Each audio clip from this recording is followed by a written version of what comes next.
Y'all, I feel like last week or two have been a bit of a whirlwind in the political world.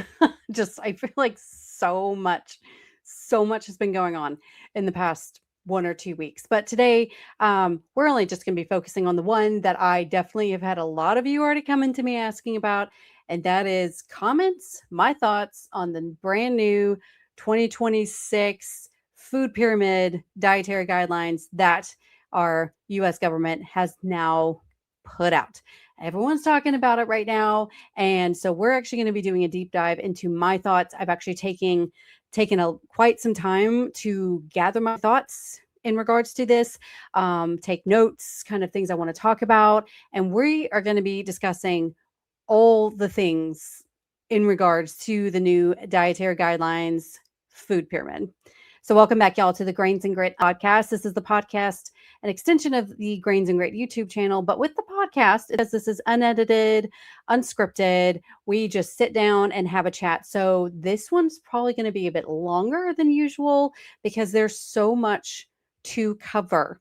And so, be sure to grab some coffee, some tea, maybe even a notepad to take some notes because we're going to be going there. Deep dive into all of this. And again, there is so much to expose. Whenever I first saw this food pyramid come out, oh boy. And I saw that. It's like, we definitely need to address this. And then I started watching like the press announcement, the press conference about it, both of them actually that I've seen, including the one that was done actually at the White House, so on and so forth. So I just really want to make sure that I've gathered as much information for y'all and actually given y'all just accurate information, because I think a lot of this, as with anything that comes out, especially with the government, politics, people definitely react. There's a emotional reaction, there's a gut reaction. People just instantly react. And I kind of wanted to take the time to think on things first before I just came out about certain things. And I in a way, in many ways, I am glad that I did, because that allowed me to gather more information to make sure we actually understand what's going on here. Okay, so first of all, before we begin, full disclaimer. Okay.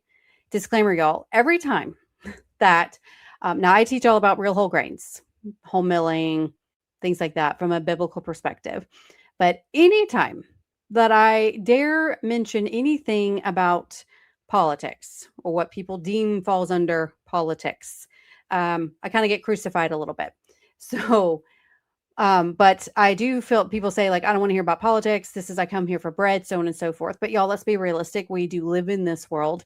And whenever politics, government policy, things like that cross over to this channel, like we're talking about grains, we're talking about food, then yes, I'm going to comment about it. However, with this being said, I want us to all be adults here. Okay. Regardless of how you feel about this administration, regardless of how you feel about government, there are just certain facts that we need to discuss. So I'm asking y'all to, let's all be adults here. Let's put on our big boy and girl panties and not just react emotionally. So let me give you an example. If you're wondering, oh, I can totally listen to this without any emotion. So let me give you an example of how something like this, something like food, can cause people to go at each other's throats. So we are going to test these emotions right now. So, for example, if I was to say President Trump is the greatest president the United States has ever had, I want you to take a moment, acknowledge how you feel about that. Okay. Take a moment. How do I feel about this? What emotions am I feeling right now? All right, now let's go to this statement. President Trump is the worst president the United States has ever had. And I want you to think about how you feel about that. Acknowledge it. Acknowledge these feelings, acknowledge these emotions. And now I want you to set them all aside. I want you to set those emotions aside, because I will go ahead and let you know that what I'm about to disclose, I would be saying no matter who the current administration is. It doesn't matter if it is Trump, if it was Biden, if it's Obama, your mama, it doesn't really matter. Whoever the current administration is in regards to the food pyramid, these dietary guidelines, and the things that I'm going to be saying about it. So I just want to make that clear that we need to have this discussion without thinking how we feel about the current administration. Same thing with, let us have discussions about, for example, COVID or vaccines, all of these hot topic issues, without thinking and regarding of who was in office during that time that you were thinking it, because we still can have these discussions, but I think people tend to be more biased one way or another, whether they like or hate the current administration. So that's a big, huge, long disclaimer to put there, and encourage y'all to, let's think logically about this. Let's set aside our emotions. And that also includes just the emotions that we feel about diet overall, because diet actually you start talking about people's food, that definitely gets an emotional response from people. So we need to acknowledge that these emotions exist, but allow us to set them aside and actually look at things logically. And also, we're going to be looking at things biblically as well, through the lens of scripture, because that is definitely what we do here. That is a foundation for everything that I do, is the Bible, the Word of God. And so hopefully that was a very long disclaimer there to finally get to our point. So let's discuss all the thoughts that I have about this new food pyramid dietary guidelines. So first of all, I will go ahead and tell you my very first initial thoughts. So we're actually going to pull up the new food pyramid that was released. So this is the graphic that probably every one of you have seen floating around. So even if you're just listening to this, not actually watching this podcast on YouTube, just know this is the graphic of the new food pyramid that pretty much all of y'all have seen. So we're going to add this right here. So this is the new food pyramid that's now out. It is an inverted triangle. And I know the very first thought that came to my head was, that's interesting. Why did they invert the triangle? So this is where we put on our tinfoil hats, in a way, because anybody who has studied other religions, false religions, the occult, especially Gnosticism, if you ever read the Da Vinci Code, which that's a throwback, way back, the inverted triangle, an upside down triangle, as you will, has huge significance in the occult. And so I thought it was very interesting that they flipped the triangle, because this is actually a very well-known sign for the divine feminine, which, if you've ever gone down that rabbit hole, and there are channels out there that talk about this, it is a very, very anti-God philosophy. It's a Eastern mysticism. I mean, it goes way back thousands of years. Most religions in the world, with the exception of real biblical Christianity, is all about the divine feminine in some way, the feminine goddess, those type of things. And there's definitely a movement to get back to the divine feminine, and that's a whole rabbit trail right there. Let me tell you, like, if you know, you know.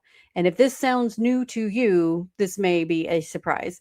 But for those who might have studied it, who are familiar with this concept, that's actually one of the first thoughts that came to my mind was, wow, they switched it, where the regular pyramid, as you would regularly draw a triangle, would typically be the symbol for masculinity. The inverted triangle is a symbol for the divine feminine, and then whenever you put them together, that's where you get like the Star of David type thing, which is actually the Star of Rimframe, and Eastern mysticism thing. Go back then, another rabbit hole, all the things. So that was actually my first thought when I first saw this, was, oh, that's interesting. That's very interesting. They inverted it. Now, according to the press conference that I saw, where RFK Jr., he actually stated that they inverted it because basically they stated that we are now showing the pyramid in the right way that it should have been done.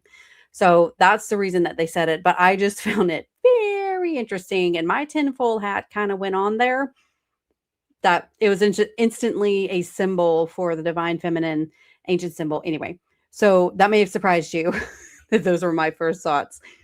But I'll be honest, those are my first thoughts. And then, of course, the second thought soon after that was, oh, of course, whole grains is like the smallest part of the pyramid that they are recommending the least, or so the graphic seems to portray.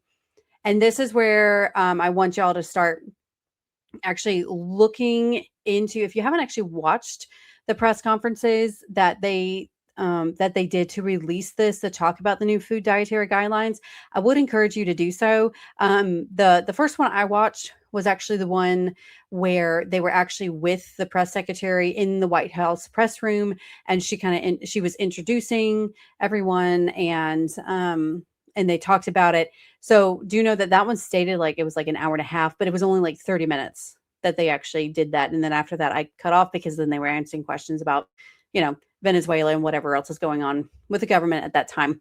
So just know it's only about 30 minutes. But that was my first one. And then I didn't quite finish the one where HHS did themselves to release this. But from what I was listening to, a lot of it was very similar, a lot of the same things. Excuse me. So, um, so what the image shows is, I would say, not actually super accurate to what they are actually recommending in the dietary guidelines, which is disappointing in a way, because this image is what everyone sees. This image is what most everyone took and then formed all of their opinions. And in this world where everything is visual and on social media, they really should have taken that in mind. And from what I have combed through with the dietary guidelines and everything, the image does not seem to be accurately portraying what is in the guidelines. And we're going to get into that in a bit. But I will say the press conferences were very interesting, as well as I'm just grabbing my notes here, as the actual dietary guidelines that you can read yourself. It is the dietary guidelines for Americans from the USDA. I think if you go to CDN, it is Nancy.realfood.gov, that's where you can see them. And a lot of this is kind of what they were stating in the press conference. And I want to kind of dive into this because there's a reason why this was done. So the last food pyramid that came out, the last dietary guidelines, if I remember right, was like in the 1960s or 1970s. I think it was the 1970s. And that's also happens to be when they really started tracking obesity rates and things like that here in the United States. And then they came out with these dietary guidelines because already back then they were seeing a lot of red flags. And you may have remembered the old dietary pyramid where like whole grains was the base at the very bottom, and then fruits and vegetables. And then there was the dairy, which come the 90s, they were really recommending like the low fat dairy, which I definitely disagree with.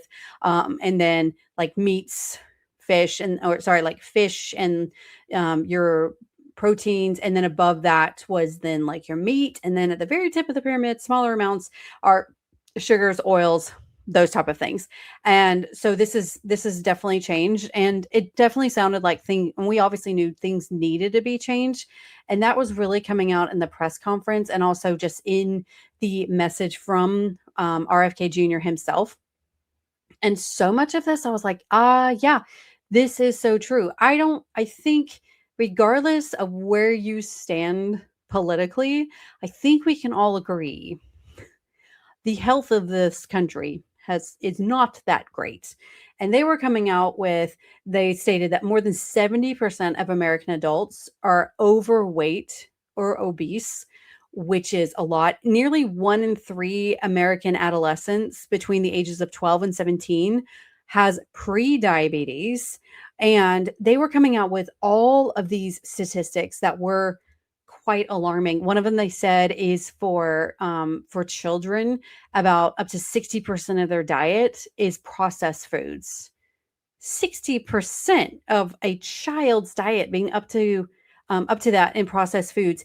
And then the one statistic that was absolutely alarming, and I don't know if they put that anywhere else other than in the press conference, is they stated that 77% of military age people in this country, which they did not state military age, but logically speaking, that is, I mean, the prime would be 18 to somewhere in your 20s, I would think.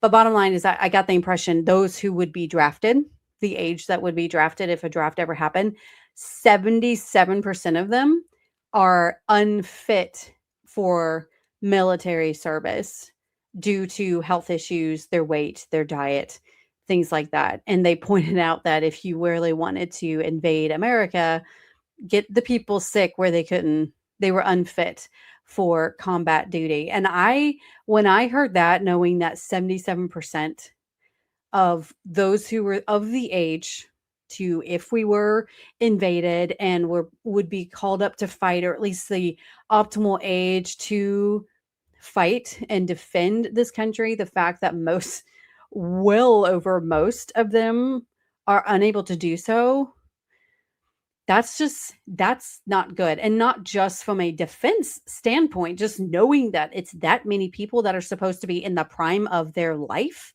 that they're they're not healthy to do things like that. This is the prime of your life. You should be perfectly healthy. And 77% of them aren't. Like, that absolutely blew my mind. And then also just the amount of processed foods, which, I think we generally knew that kids were the amount of sugar that they put in cereals and all of that type of stuff that we're feeding to our kids. I think many of us kind of already knew that, but to actually hear those statistics, to hear of how many young people, again, that should be in the prime of their life, or they are growing children, how many of them are obese, they're sick, they have health issues, so on and so forth. And I know that there are other factors involved besides diet, but everybody eats, and we eat multiple times a day. And this definitely is a big, huge part of it. So that was some interesting statistics that they were coming out in the press conference. And some of that also is I'm trying to pull up my notes here. No, come on. Okay, there we go. And some of it actually is in like the message from RFK Jr. in the dietary guidelines, things like that. And so I do recommend watching that. Now, a few things. Let's get to the basic facts of the dietary guidelines. I'm going to remove this here now. Okay, so here's just some basic facts that they have stated in the dietary guidelines. And one of them is the big one that they've said is, overall, the message is simple: eat real food, which is kind of a duh, but we also have the problem of people generally don't know what real food is anymore.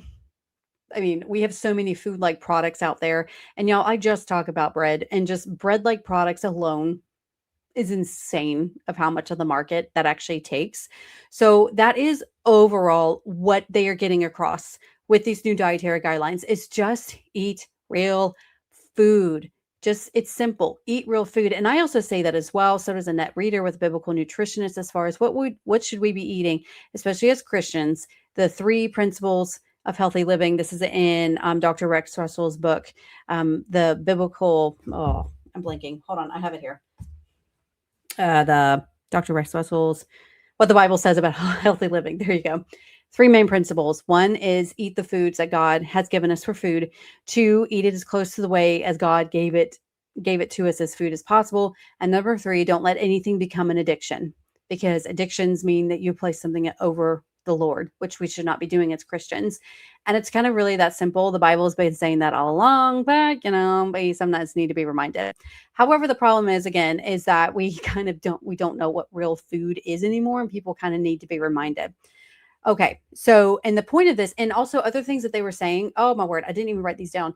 So I wanted to go back. Yeah, because one thing they stated is why food is so important, why this needed to matter. And trust me, I was super excited when RFK Jr. was coming in to do this about making America healthy again, knowing that there'll be real changes. I was really excited about it, because one thing that they said is, statistically speaking, nearly 90% of healthcare spending goes to treating people in this country who have chronic diseases. And many of these illnesses are not genetic. They are the predictable result of the standard American diet, the SAD diet, which is generally highly processed foods and also sedentary lifestyle. And so That is so much. And one thing that they were pointing out was that if people just get healthy again, that's less that we spend on healthcare. That's more than that. Maybe they're able to work. And so that increases the GDP of this nation. And again, it doesn't matter what you think about RFK, about Trump. It doesn't matter. It does not matter because I think we can all agree that healthy people is a good thing. Okay. Having more healthy people and not burdening our healthcare system so much with diseases and sicknesses that that can be prevented. Okay. I think we can agree that something has got to change. So that is the basis of the new dietary guidelines is overall eat real food. Now let's dive into what that is. What actually does this food pyramid show? I'm going to add this up here again. Okay, because one thing that I definitely noticed is it does appear from this diagram that they are really pushing the protein, dairy, healthy fats, and fruits and vegetables and whole grains, very, very small. But what they say has been different because they kind of just, it seems like they kind of all lump this together. Yep, we just need to eat healthy protein, dairy, and healthy fats, fruits and vegetables, and real and whole grains, and they kind of just throw that out there in whole grains. And they do have dietary guidelines like of how much of each one that you should be consuming each day based on the amount of calories that you should be consuming. And that is based on your age and your weight and your sex and, those type of things. So they have all of those out there. But I was at least pleased that they weren't completely throwing out whole grains. However, with the category of whole grains, people still don't know what whole grains really is. So even in their dietary guidelines, they gave an example, and one of them, for example, was like half a cup of cooked whole grains, and they gave an example of oats, quinoa, what was there's some other ones, or they said one slice of bread or one tortilla. Well, there's a whole different it's a whole different ball game of that one slice of bread if it is store bought versus made with 100% freshly milled flour that you mill yourself and bake and eat fresh at home. So there's still a lot of confusion with whole grains, because by whole grains, what I mean by whole grains are, especially with wheat, is that you are milling the wheat yourself and making 100% whole grain flour at home, and you're baking it fresh. You're milling it fresh, you're baking it fresh, and you're eating it fresh. And those are going to get you the best nutrients. Now, there are other whole grains. Now, I was extremely disappointed. If you look at this graphic here, I saw no beans. If they have beans here, I cannot tell. So it's got to be a graphic that I just cannot see. And I was like, where are the beans? Are you kidding me? Like, where are the beans? They do actually state it in the actual guidelines. They put it actually in with the protein. They lump the beans in with the protein. And we're gonna have a little moment here to talk about the bean, the humble bean. Beans are incredible because beans actually are something that goes over so many categories. Now, I actually state that beans are grains. How I define grains is generally how I see that God defines grains, where it's pretty much the seeds of the plant. So coffee is a grain. It's the seed of a plant. And I would say, even barley, oats, quinoa, all the beans, I lump them into grains in whole grain form. I know our scientific community breaks it up among that, but they're grains, y'all. Beans, wheat, barley. It's all grains. But let's talk about the humble bean, because the bean is so cool. Okay. The bean can be high protein. It's rich in fiber. It's a whole food, and it's cheap. Okay. They're also a decent fat type source, if I remember right, but high in fiber. So they are a great source of protein, a great source of fiber, and they're cheap. Okay. Because one thing that I did notice with this pyramid, we're going to add that again here, is I kind of see this as like a wealthy person diet. Okay. Let's be honest. Meat is expensive. Good organic vegetables, again, depends on the vegetable. Okay. Like carrots are definitely cheaper. Cabbage is super cheap, but yet wonderful food. the cruciferous foods are incredible nutrient dense foods, and some like cabbage are actually very, very cheap. You need to be eating your cabbage. But overall, like meats are very expensive, especially if you're going like organically raised and grass fed and maybe even from a local farmer. You can really get up there with the price. Fruits and vegetables also can be expensive. That kind of hit and miss. Like peas are pretty cheap. Okay, frozen peas are pretty cheap. But sometimes organic vegetables are always just going to be a little bit more expensive. And for people who are pinching pennies, every penny counts. So overall, the way that I see this is it is kind of a wealthy nation, a wealthy people's diet. And that's kind of one of the problems that I have with this graphic is showcasing that. There are two parts to this. So that's one, a wealthy people. This can be very discouraging, I think, and to those who may be on a very, very tight budget, or if maybe you're like me and you just have a large family. Y'all, do you have any idea how expensive it would be if I was like feeding everyone in this family steak every single night? Holy moly. Holy moly. Even ground beef has gotten like pretty expensive. Meat is expensive. Now, we are blessed where we're able to raise our own chickens, which we do. Had to take a break last year because my husband was being shot, but overall, we are able to do that. We have chickens for eggs. Not laying right now, sorry, slackers, but we do have them. And then we do also have this space where we could have goats or we could raise steers. I am blessed to have this where I can actually raise my own food. A lot of people are not able to do that, or maybe you're just not comfortable doing that.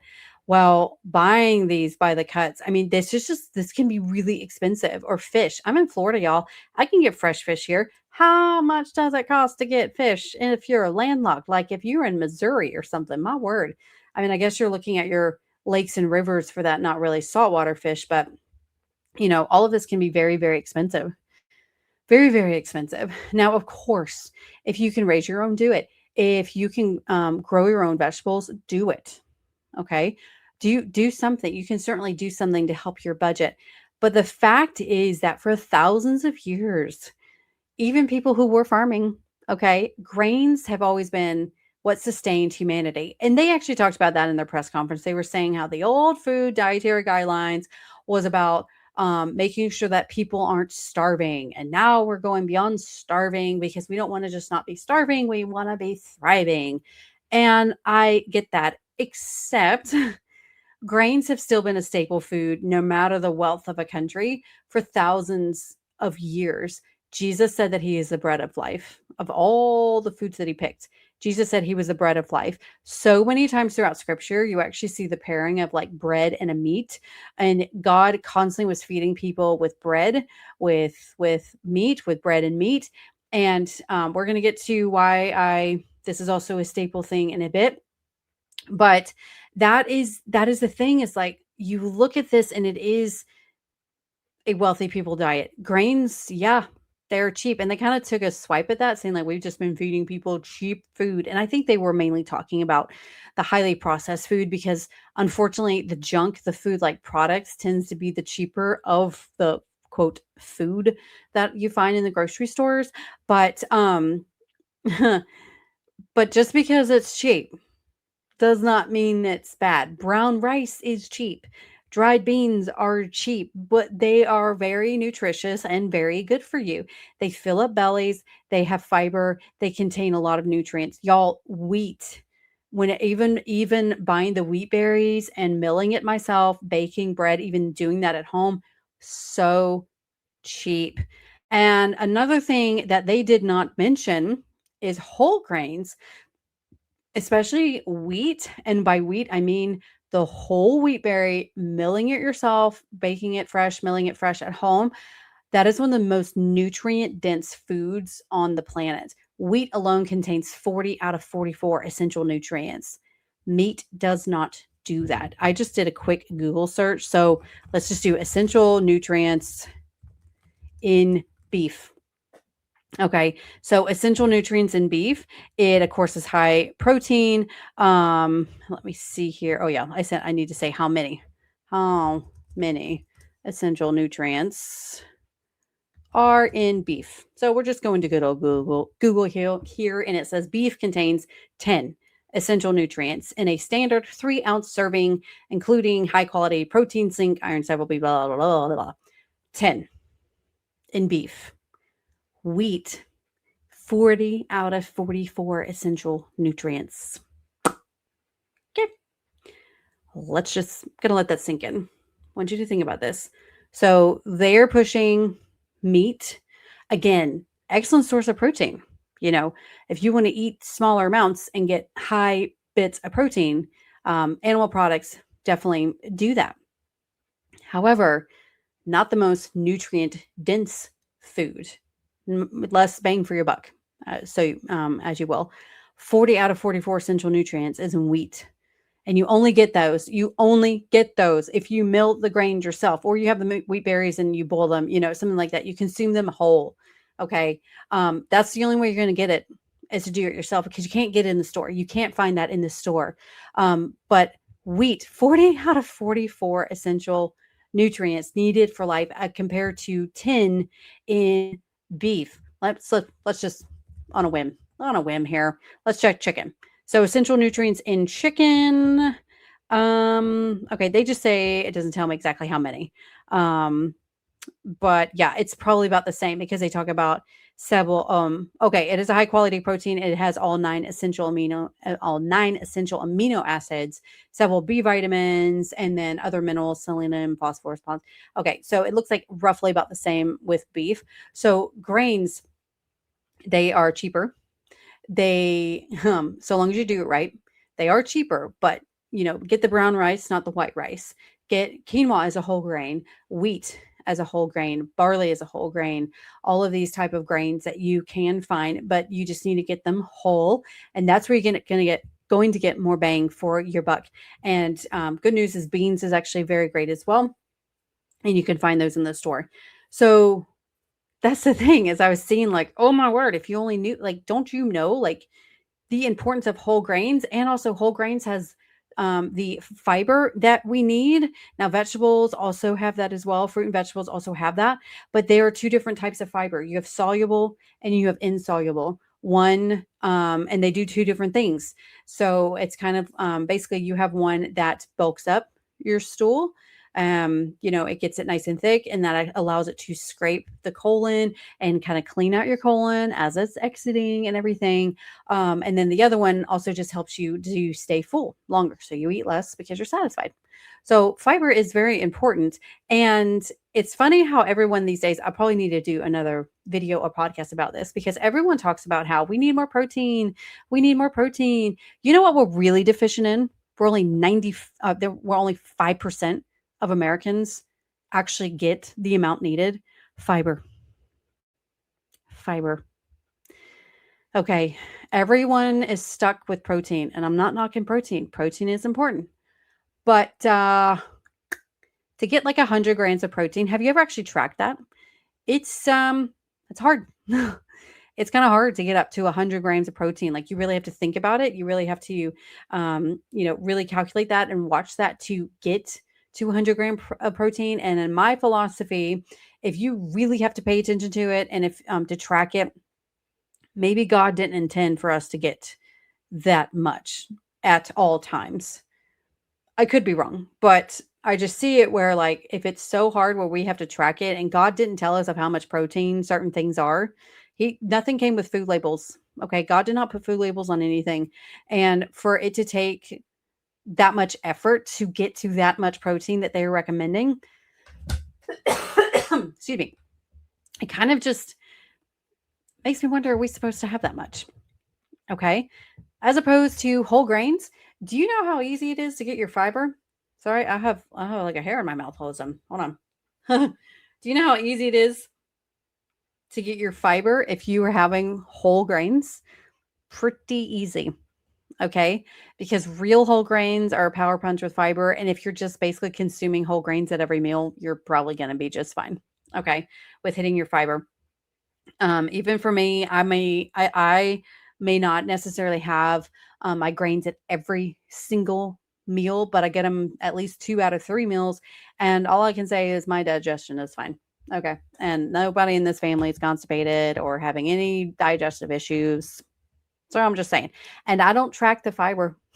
I don't track that in our house. We just eat real food. We just eat real bread and we're okay. All right. So that leads to the other part of why I think it's so important that we need to put a little bit more emphasis on whole grains. And this is a really, really big part. And again, this also kind of makes me want to put a tinfoil hat on. Maybe not, but I'm just saying. Tinfoil hat warning here is out of all these foods on this food pyramid, guess what is actually easily storable for long terms for food security? Okay. And I want to say easily storable, as in you don't need electricity and you don't need canning methods.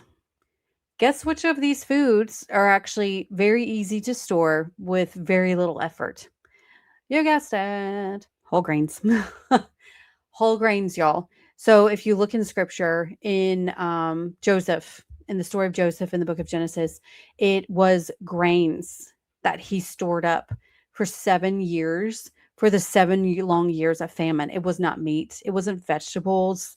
And again, not knocking meat and vegetables, but it was grains that you're able to store, because all you need to safely to store most of your grains, there are some exceptions, is you need a good container with a good lid that's going to keep out your bugs, your all pests, and all types of moisture. Okay.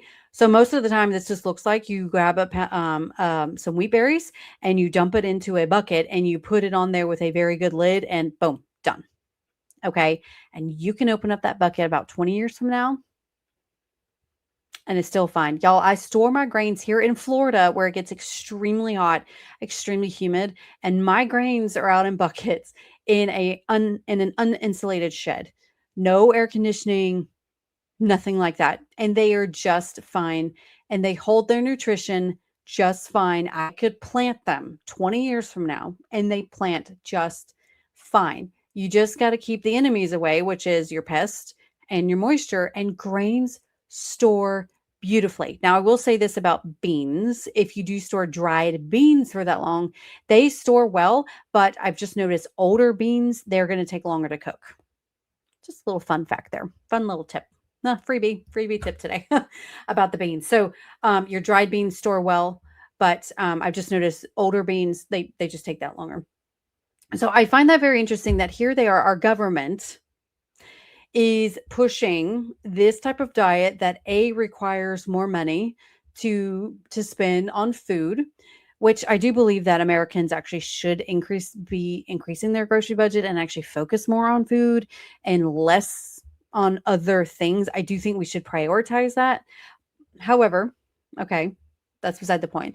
Bottom line is the meat, the organic produce, they are going to be more expensive than your real whole grains, especially when you are milling everything and consuming whole grains at home. So cooking from scratch will always be cheaper. And then those grains at home will always be the cheapest ever, but really gives you more bang for your buck because they're so nutrient dense and they are nutrient powerhouses with food. So I do find that interesting that here our government is, it's like, oh no, you don't need as many whole grains. Y'all, you can't store meat for that long. You need freezers. You need safe canning methods in order to do that. And even then, they're not going to last more than a year or two, maybe. I'm not quite sure. I've never tested it. But usually people are consuming that within a year or two, not 30 years from now. Okay. And in order to do this with meat and vegetables, a lot of effort has to go in to preserve them. So before our modern electricity, whenever you slaughtered, say, a cow each year for your family, you either had to live far enough north and you're slaughtering it in the cold, where now you're going to wrap it and freeze it in your attic like they did in Little House on the Prairie series. Or if you're like me, where we're down here in Florida, now granted, we don't have the snow and the freezes, so generally we can grow all year round, we can hunt year round, but we still have, depending on the part of Florida, I'm more north, it can still get cold. It's about to get in the 20s this week, which I'm super excited about. But even then, in order to preserve our food here, you had to smoke it. So the Native Americans generally smoked their meats, which takes a very long time. Slash, you just kept having to hunt. You just had to hope in the winter you could still catch fish, kill deer, whatever it is that you're doing, which we do have a little bit more flexibility here. But bottom line is a huge amount of effort has to go into preserving meats and produce for long term, where there just isn't that with grains. And that's why for thousands of years, society, civilization, humans have grown their own grains because that's how easy they store, and they're able to feed people so well through the winter, through hard times. They will be stored even through famine. Even if you can't grow anymore, so long as you have enough, they're still going to be there, and they can feed you. They can feed your animals. There's so much that can be done with grains. They make you so much more self-reliant, okay, than meat. Because let's face it, if society just stopped right now and just stuff hit the fan, okay, where do you get your meat from right now? Probably the grocery store. Okay. That's out if food supplies are done. Think of it just what happened with COVID, y'all. Okay. I remember chicken being one of the first things that people couldn't find in the grocery store anymore. So, do you know a farmer that you can get that from? Or can you grow it, raise that animal yourself? Same thing with produce is, most people can probably garden, but, and here in Florida, we have a year round growing season. But what if you're way up north and you only have like a couple months out of the year? What would you do in the winter? I mean, unless you happen to have a really amazing garden and, and then you've canned all of those things, and where are you going to put all the canned goods? Um, you can have that for winter, but again, that's just a lot of effort. Grains, not so much. Whole wheat berries, store, they are amazing. So I find that was my little tinfoil hat moment, that here we are with these new guidelines. And I kind of can't help but wonder if later on down the road, we're now going to see where, maybe we didn't need as much protein as we were pushing for. We need less. And again, I'm glad that they are at least stating just eat real food, because I think that's more of what people need to focus on is just eat real food. Okay. Stop stressing. Just eat real food. Okay. If it's on the outside, the exterior part of the grocery store, it's going to be real. If it grows on the ground or you can raise it, it's, eat real food, not something that took a lab to process, because then it takes a lab to process. And so overall, just eat real food.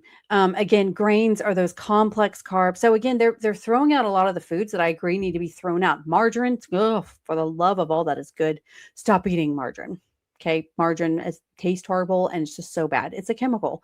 Butter is real, and that's one thing that they're saying is yay for butter. I'm all for.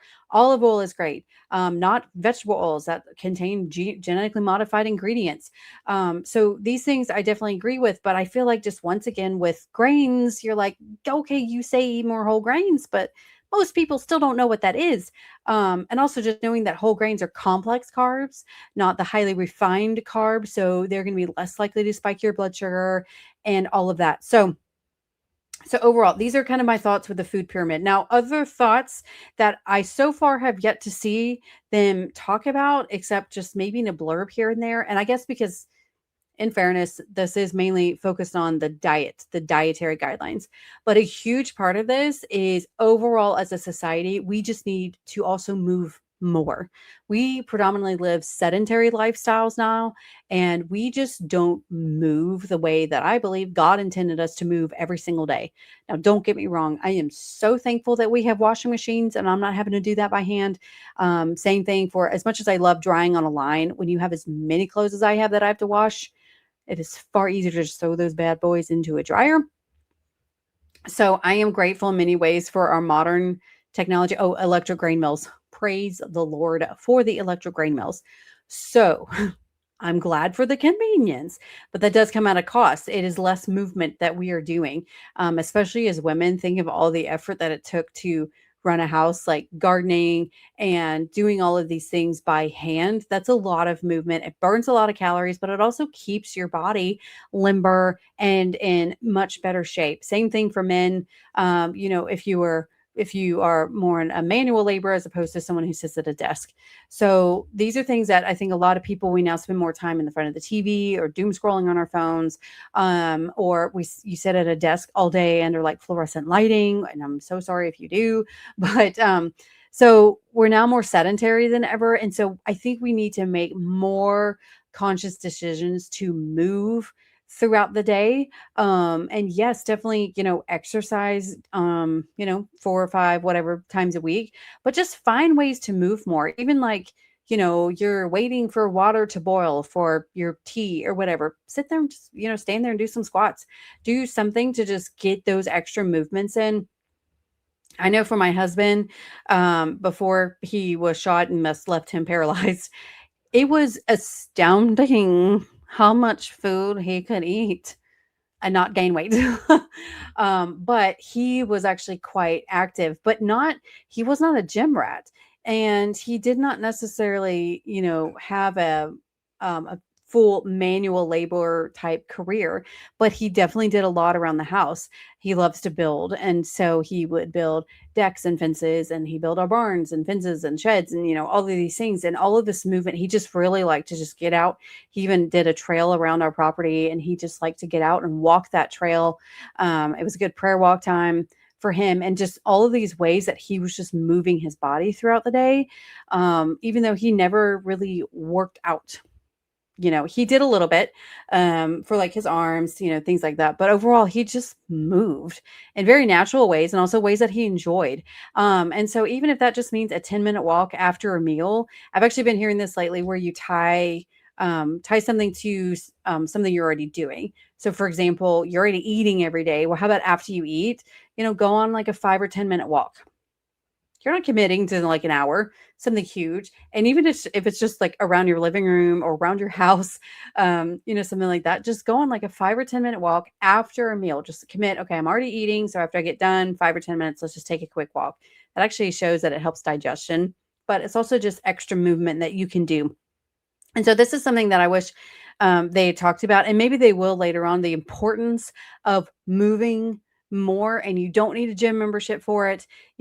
Park in the farthest parking space from wherever you're going and walk.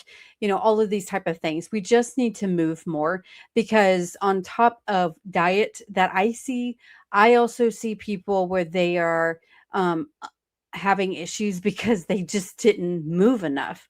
And as you get older, your joints just start not working as well, especially if you just haven't done it. If you get stiff, those type of things, you need to move more. So hopefully they will also talk about that maybe later on, not just the dietary part, because I think it's two sides of one coin, is your diet, but also your movement. Okay. It also helps burn calories, all of those type of things, but also just good. And you feel good. Okay. You go out there, and when you've taken a walk or something like that, and then you're done, you might be dying while doing it. But like when you're done, you feel good. Okay. You do. You feel good. You don't regret it. Okay. So this is, I know, a really, really long one, y'all, but I was just really wanted to give y'all my thoughts. Let me know your thoughts below about this food pyramid. I really think, again, the visual, I think, is not communicating well what they are stating in the dietary guidelines. They still say, yes, consume whole grains, and the servings depend on the calories that you're trying to reach. But I was seeing like around 2,000 calories a day. That's about 2 to 4 servings of whole grains that they recommend a day, which isn't bad. I say eat it at every meal if you can, or at least 2 out of 3 meals if you're trying to cut back a little bit. So that's the thing, is I just think it sounds like they could have done better with the graphic. I still think that whole grains should be very much a staple of our diets. Again, it has for thousands of years. And oh yeah, that's something I want to talk about. Because that kind of what leads to, and why I was talking about the movement thing, because I know that people talk about, well, if grains do make you fat, and yeah, if you eat anything in excessive amounts more than you're burning, then yeah, it's going to help you. It's going to cause you to gain weight. So as far as whole grains go, how much you should be eating will really depend on the life that you are living, the size you are. I am 5'2", and I'm a woman, and my husband is 6 feet. And before he was paralyzed, quite active, just naturally active. He was able to eat far more whole grains than I should be eating, because just from a calorie perspective, he requires more calories than I do. He's bigger than me and he's a male and I'm smaller and I'm a female, and he was more active. I was not as active as him. So these are things that I think we need to be considering. And so for you, that may mean, like, for breakfast, one piece of toast, maybe one egg, as opposed to two pieces of toast, three eggs. It really just depends. This is something where you're just going to have to decide and experiment with your own body of what your body is requiring, and also listen to your body. I've heard people where they switch over to freshly milled, baking their bread with freshly milled flour, and they're like, suddenly I just could not have enough bread. It's like my body just, I could not have enough bread. And I find that interesting because I think their body's just like, yes, actual nutrition, give it to me now. I need this nutrition. And then they kind of taper off and stuff because their body now their cells are now nourished, and now they can back off a little bit. So I do believe in listening to your body, but I think that's something that we need to consider. And they kind of do talk about this again in the dietary guidelines. It's based on how many calories do you need based on your age and your sex and your weight. And then here's the recommended, what we recommend to eat based on how many calories that you are needing.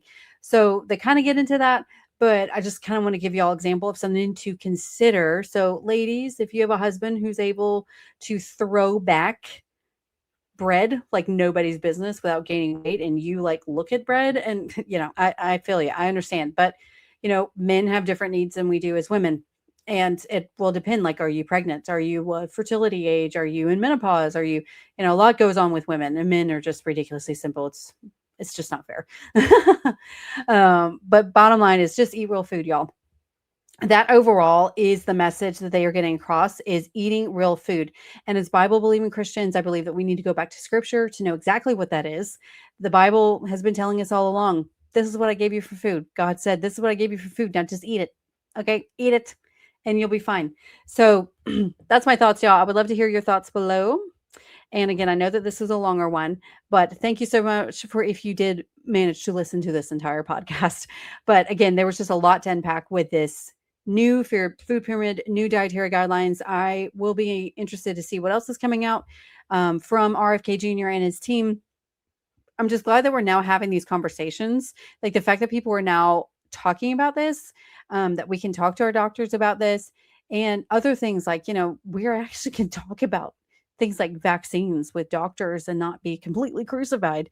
That's nice. And we should be able to have these conversations. People should be able to ask their doctors questions without fear of being thrown under the bus or looked down upon. And we should be able to have these discussions as adults when it comes to food, what we should be eating, things like this. So I am at least grateful that regardless of what you may think about it, I am grateful that we are now having more conversations and able to talk about this so that we can come to truth. Okay, so that's it, y'all. I hope y'all have a wonderful day. Let me know your thoughts below in the comments, and y'all take care. Bye.